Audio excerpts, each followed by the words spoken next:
كتبدا القصة مع سونغو في نهار عيد ميلاد بنته. الأم ديالو عطاتو شوية ديال الفلوس باش يخرجها يتعشى معاها، ولكن سونغ كان محتاج كتر. سرق لاكارت بونكير ديال الأم ديالو، سحب منها كاع الفلوس اللي فيها، خرج بهاد الفلوس ومشى يقمر بهم في سباق الخيول، والحظ كان معاه ربح 4 ديال المليون.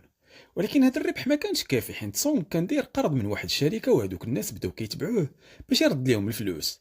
خطفوه وضربوه مزيان، وملي قلب في جيبو باش يرد ليهم الفلوس لقى بلي تسرقوا منه. تفكر واحد البنت اللي كانت تصادف معاها ملي كان هربان، وبان ليه هي اللي سرقاتو. الشركه عطاتو مهله ديال شهر باش يرجع ليهم الفلوس، حيت عارفين باللي هو فقير بزاف. سونغ حاول يجمع شويه ديال الفلوس مره اخرى وخرج مع بنته ياكلوا، باش يحاول يدخل الفرحه شويه لقلبها. من بعد مشى كيجري لمحطه القطار، ولكن فاتو القطار في اخر لحظه، وهو جالس كيتسنى جا عنده راجل غريب ما كيعرفوش، وقال ليه بهدوء: بغيت نلعب معاك واحد اللعبه، والا ربحتي غادي نعطيك مليون، ولكن الا خسرتي غادي نصرفقك. سونغ سمع كلمة الفلوس وتحمس بزاف ووافق يلعب معاه. بداو اللعبة وسونغ شبع التصرفيق مزيان في الأول، ولكن في الأخير ربح وخدا فعلا المليون. الراجل الغريب استغل الفرصة وعطاه بطاقة، وقال ليه إلا كنتي باغي تربح فلوس كتر اتصل بهذا الرقم. ملي رجع للدار الأم ديالو قالت ليه: راه بنتك العام الجاي غادي تمشي تعيش مع ماماها وراجلها الجديد في ميريكان. هنا بان ان سونغ مطلق ومراته دابا تزوجت براجل اخر. سونغ ما قدرش يتقبل الفكره ان بنته تمشي بعيد عليه، وبدا كيفكر كيفاش يجيب الفلوس باش ياخذ الحضانه ديالها. من بعد ما قرر سونغ يتصل بالرقم اللي كان في البطاقه، جاو خداوه في طوموبيل مع مجموعه ديال الناس الاخرين. ملي فاق لقى راسو داخل مركز غريب فيه 456 شخص، كلهم لابسين لباس موحد بحال اللي جايين يشاركوا في مسابقه كبيره. المسؤول على هذا المركز كان راجل غامض كيراقبهم من الفوق، وكيتابع كل التحركات ديالهم. الحاجة اللي كيتشاركوا فيها جميع المشاركين هي أنهم كلهم غارقين في الديون، وما عندهم حتى أمل في الحياة. سونغ تعرف على اللاعب رقم واحد، راجل كبير في العمر مريض بورم في المخ، وجاي هنا حيت حياته أصلا قربت تسالي. من بعد وقع شجار بين جوج ديال اللاعبين، البنت سميتها سيبيوك والولد سميتو جانغ. سونغ تصدم ملي شافها، هذيك سيبيوك هي نفس البنت اللي سرقاتو في الأول وقطعت ليه جيبو. مشى عندها يسولها على الفلوس ديالو. في نفس الوقت جاو الحراس لابسين لباس وردي وجوهم مغطين بماسك بحال لي روبو. قالوا اللاعبين بطريقه جديه: غادي تلعبوا 6 ديال الالعاب هنا، والرابح غادي ياخذ جائزه ماليه كبيره. طلبوا منهم يوقعوا على عقد فيه 3 ديال القواعد مهمه. القاعده الاولى: ما يمكنش لحتى لاعب ينسحب من اللعبه بارادته. القاعده الثانيه: اللي ما يقدرش يلعب غادي يتقصى. القاعده الثالثه: الى الاغلبيه قررت توقف غادي يوقفوا اللعبه كامله. ومن بعد مباشره ما وافقوا على كل شيء خداوهم باش يلعبوا اللعبه الاولى. سونغ تلاقى مع صاحبه القديم سانغو، اللي كان كيعرفو من الصغر. سونغ تفاجئ ملي شافو، حيت كان عارفو باللي مشى لبرا يخدم في البيزنس. اول لعبه كانت فيها دميه عملاقه واقفه قدامهم. القاعده كانت بسيطه بزاف: ملي الدميه تغني خاصهم يتحركوا للقدام، وملي تسكت خاصهم يوقفوا ما يتحركوش تماما. ولكن المفاجاه الكبيره كانت ملي تحرك واحد من اللاعبين من بعد ما سكتات الدميه، فورا تصفى بالرصاص قدام عينيهم. هنا عرفوا شنو المقصود بكلمه التقصى، يعني الموت. دخلوا كاملين في حالة رعب، بدات الفوضى واللي تحرك كيتصفى واحد بواحد. في النهاية غير 255 لاعب قدروا يبقاو حيين من أصل 456، والباقي كاملين ماتوا. من بعد هاد الكارثة الخوف سيطر على كل شيء، وما بقى حتى واحد باغي يكمل اللعبة. داروا تصويت والأغلبية قررت توقف اللعبة، وبصح وقفوها وقالوا لهم أنهم يقدروا يرجعوا من بعد إلا بغاو. وهكا كل واحد فيهم رجع لدارو، ولكن الرعب اللي شافوه ما كانش سهل يتنسى. من بعد نهار سونغ مشى للبوليس وشرح لهم كل شيء اللي وقع، ولكن ما تيقوش، قالوا عليه مجنون. وراهم البطاقه اللي عطاه المجهول، ولكن الرقم اللي فيها ما خدمش، كان غلط. رجع للدار ولقى ان الام ديالو ما كانتش في الدار. في هذا الوقت سانغو كان كيراقب الام ديالو من بعيد. سانغو قال لسونغ ان عنده ديون كبيره بزاف كتوصل 6 المليار، حيت ضيع الفلوس ديال الزبناء ديالو في البورصه. سونغ اتصل بالمستشفى واكتشف ان الرجل ديال الام ديالو مريضه بزاف وخاصها عمليه غاليه. مشى عند مراته القديمه يطلب منها المساعده، ولكن رفضت تعاونو. سونغ تعصب وبدا كيتقاتل مع راجلها حتى دخلت بنته وشافتهم. في هذا الوقت صديق مشى عند المدير ديالو يطلب سلاف، ولكن المدير رفض. بداو كيتقاتلوا، النتيجه كانت خطيره. يد المدير تخشات في الماكينه، صديق استغل الفرصه سرق الفلوس وهرب. من جهه اخرى سيبيوك مشات عند واحد الوسيط، حيت كانت باغا تجيب الام ديالها من كوريا الشماليه، ولكن ما عندهاش الفلوس كافياها. وهنا كيبان انها كانت هي اللي سرقت فلوس سونغ. كانت كتوعد خوها باللي غادي تجيب الام ديالهم ويعيشوا كاملين مع بعضياتهم. هنا كنشوفوا الضابط مشى للدار ديال خوه الكبير، ولقى البطاقه الغريبه اللي فيها نفس الرمز اللي شاف عند سونغ في مركز الشرطه.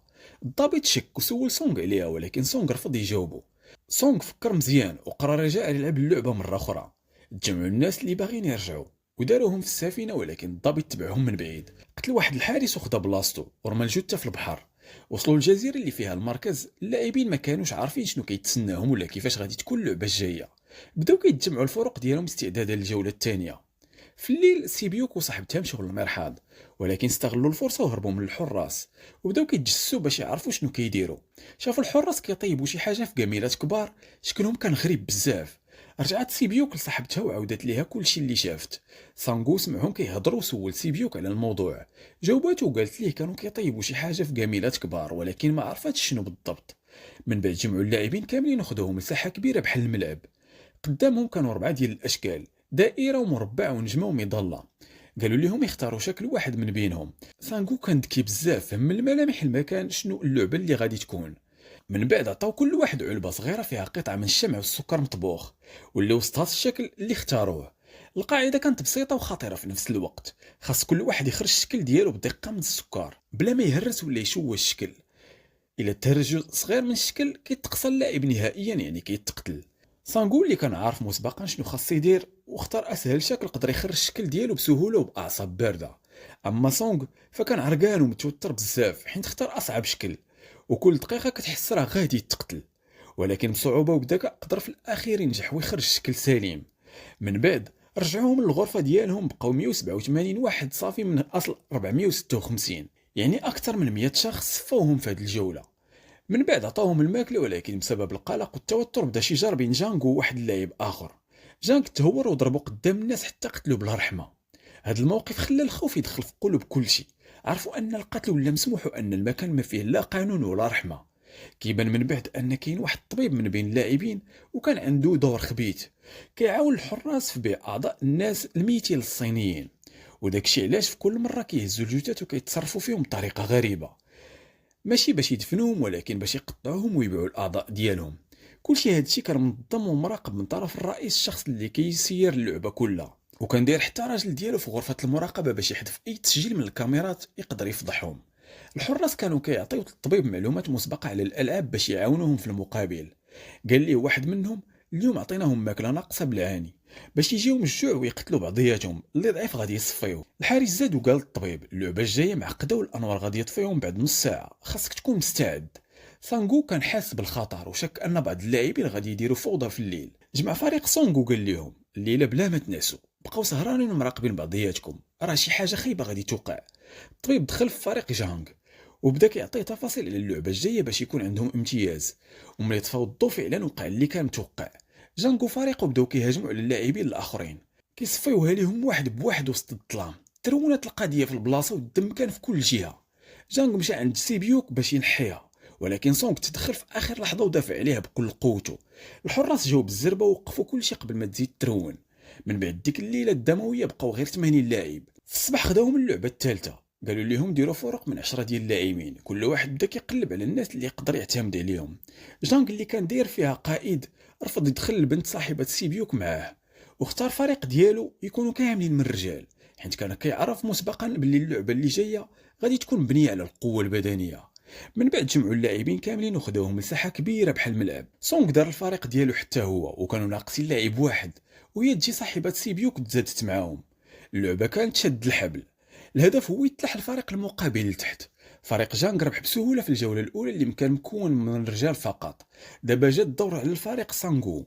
اللاعب رقم واحد الراجل الكبير قال لهم انا لعبت هذه اللعبه بزاف د المرات في حياتي، وعطاهم تعليمات واستراتيجيات باش يعرفوا كيفاش يربحوا. وبالفعل بطريقه او باخرى ربحوا الجوله ضد الفريق المقابل. دابا خاصهم يبدلوا الحراسه واحد بواحد، حيت الضو غادي تطفى مره اخرى من بعد 30 دقيقه. سانغو نبه الفريق باش يكونوا مستعدين وكل واحد يراقب صاحبه. جان كان خايف من الفريق ديالو ينقلب عليه بسبب اللاعبين اللي فيه اقوياء. في الوقت نفسه الطبيب والحراس بقاو كيقطعوا اعضاء الجدد ديال الناس اللي ماتوا. الحارس رقم 28 و 29 خرجوا باش يسلموا هاد الاعضاء للصينيين، كانوا كيهضروا على جثه فيها كلوه وحده وسموها زومبي. الحارس رقم 29 ما كانش غير حارس عادي، راه هو الضابط اللي مكلف بتوصيل الاعضاء. جا متنكر كحارس وحاول يخبي الشك في بالو حيت سمعهم كيهضروا على اخوه اللي عنده كلوه وحده. في طريق التسليم الضابط لاحظ قنبله في النفق. الحارس 28 قال ليه منين نخرجوا من هنا هاد البلاصه غادي تنفجر كامله. الضابط حاول يعرف معلومات أكثر من الرقم 28 وطلب منه يوريه وجهه باش يتأكد. والرقم 28 حس بالشك وقال ليه يوري وجهه. ملي بان له وجه الضابط هز المسدس على 28 وسول: شكون هذا اللي كتقول عليه لقب الزومبي؟ رقم 28 جاوب: هي بنت تقدر تعرف كل شيء ملي نمشيو لغرفة الرئيس. زادو قال ليه عندهم معطيات على كل واحد في اللعبة. الضابط ملي عرف هاد المعطيات المهمة قتل 28 باش ما يفضحوش. من جهة أخرى الطبيب سول الحراس على اللعبة الجاية، ولكن هاد المرة حتى الحراس ما كانوش عارفين شنو غادي يوقع. الطبيب تصدم وزاد تعصب ونوضها مع واحد من الحراس حيت خاف من الموت وهو يهرب بعد ما قتل الحارس. حارس آخر تبعو كيجري ولقى الطبيب في واحد الملعب وكان غادي يصفيها ليه، ولكن في آخر لحظة وصل الرئيس وقتل الطبيب بنفسه. الرئيس ملي وصل قتل الطبيب في طريقه لقى الجثة ديال 28 وعرف باللي كاين شي واحد داخل المركز من غيرهم. الضابط وصل لغرفة الرئيس وبدا يقلب في الملفات ولقى لائحة الأسماء واللي ربحوا الألعاب. ملي كان كيقلب بان ليه ملف فيه السمية ديال خوه، يعني خوه كان واحد من الفائزين. خداو اللاعبين اللعبة الرابعة، طلبوا منهم يختاروا شريك. كل واحد اختار شريكو. سيبيوك بقات كتقلب على الشريك وما لقات حتى واحد يوافق انه يتشارك معاها. من بعد عطاو لكل واحد في اللاعبين 10 ديال الكرات. القاعده خاصك تحاول تاخذ كل الكرات من الشريك ديالك الاخر بلا عنف، اللي بقى بلا كرات غادي يتقصى. سانغو وصديق لعبوا لعبه التخمين باش يقلعوا شحال من كره في اليد ديال الخصم. صديق ربح كاع الكرات ديال سانغو. في النهايه بقى عند سانغو كره وحده. دار فخ وخلى صديق يسحب ليه بلي الماتش ديال اللي غادي يتعادلوا غادي يتعاود. سانغو غش وبدل الكرات ديال الخصم ديالو وخلى الحارس ياخذهم. من بعد صديق شاف الكرات لقاهم حجرات وتصدم هو يتقتل. حالة اللاعب رقم واحد كانت خايبة بزاف، كان كيجري وما بغاش يلعب. سونغ حاول يخليه يلعب مرة أخرى ولعبوا لعبة التخمينات. الراجل الكبير ربح كاع الكرات ديال سونغ، ولكن في الجولة الأخيرة الراجل الكبير نسى شنو اختار. سونغ استغل هاد الفرصة وخد الكرات بالغش، ولكن الراجل الكبير كان ذكي وحط وحدة من الكرات مخبية.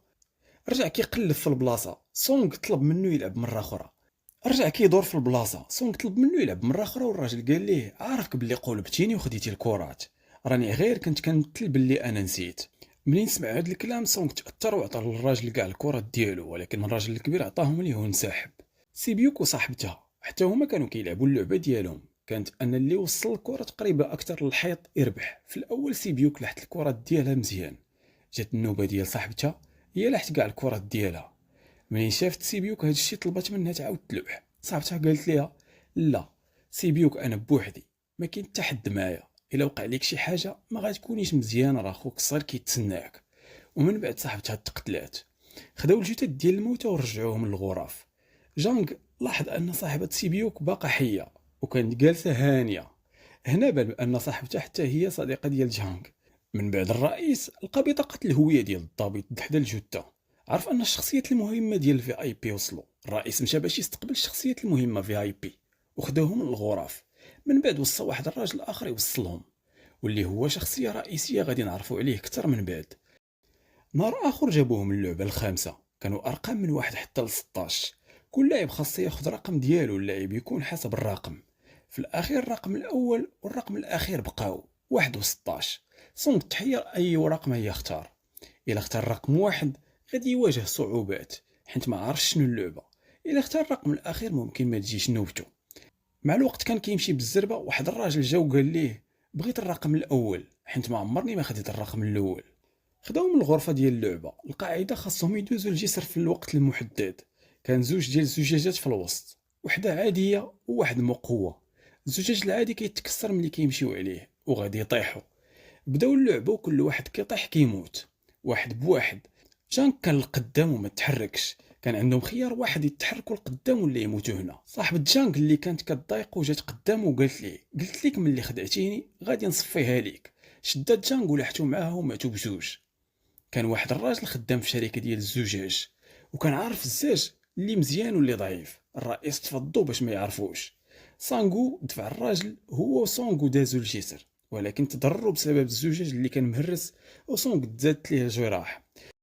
من جهه اخرى الضابط دخل لداخل بعد ما صفاه الشخص اللي كان قدامه. واحد من الفي اي بي شافو طلب منه يحيد الماسك. وافق الضابط وقال لي غادي نحيدو ملي ندخلو. دخل مع الفي اي بي هو يصفيها لهذاك الفي اي بي. والرئيس عرف.